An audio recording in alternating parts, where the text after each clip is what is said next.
Have you ever been stuck in a situation, in a conversation, screaming out of emotion, thinking to yourself, wow, this could have all been prevented if we had just communicated prior? This is why I'm here to help you get away from situations like these, by explaining the art of effective communication within relationships in your life. As a high schooler, I am constantly surrounded by teenagers that don't know how to communicate their feelings properly, then causing toxic romantic and platonic relationships in their lives. To get to know the art of effective communication, we will cover 3 topics. 1, active listening, 2, empathy, and 3, respect for others' opinions. To even begin to understand, we have to learn about these things first.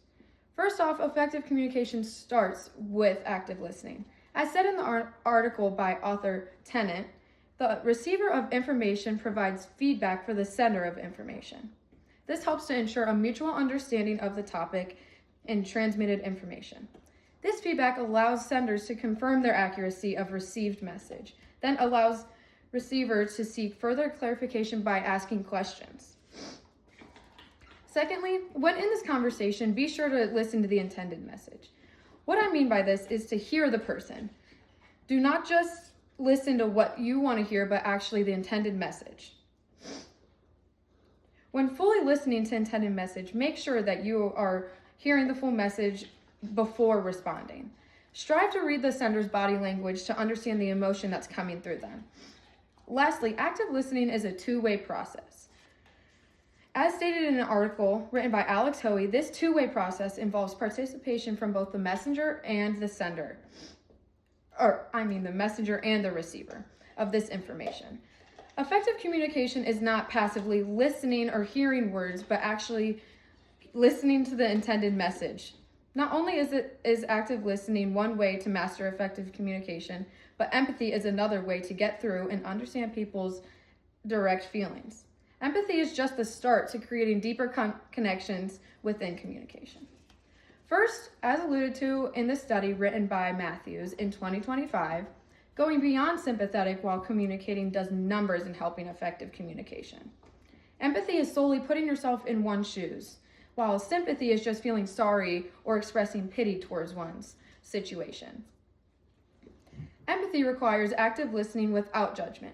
Empathy is offering support without judgment. Developing empathy skills takes time and practice. Empathy plays a huge role in building trust within relationships. When people feel understood and heard, they are more likely to open up and share their honest thoughts and opinions. This all creates an atmosphere of psychological safety where individuals feel very comfortable. Although it may be difficult, gaining respect for others helps with greater communication skills.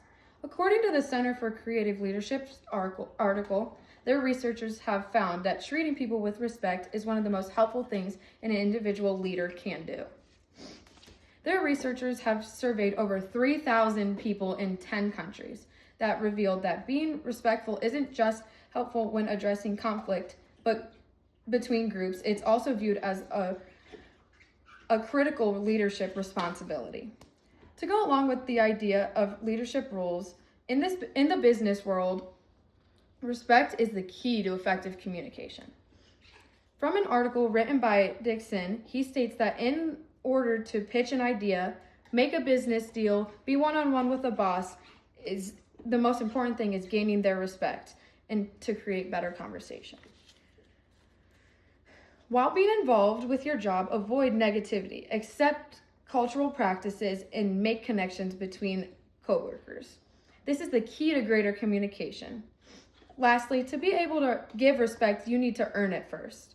To do so, you need to change behavior so they feel the respect and always give your full uninterrupted attention.